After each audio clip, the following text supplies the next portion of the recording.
Құрметті ағайын, 2023 жылдың 29-30 қыркүйек күндері Батыс Қазақстан облысы Сырым ауданы Қоңыр ауылында самбо күресінен танымал бапкер Елубай Бейбіт Қаментайұлын еске алуға арналған ас беріледі.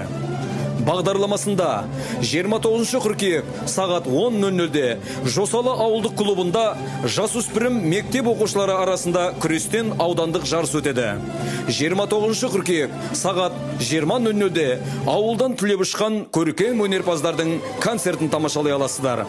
30 қыркүйек сағат 10:00-де Жосалы ауылының той төбесінде ат бәйгесі жалғасады. Тай жарыс 6 шақырым, аламан бәйге 24 шақырым. Ересектер арасында түйе палуан, өгіз палуан бәсекесі, арқан тартыс, гір көтеру, қол күресінен ұлттық спорттық ойындар ұйымдастырылады.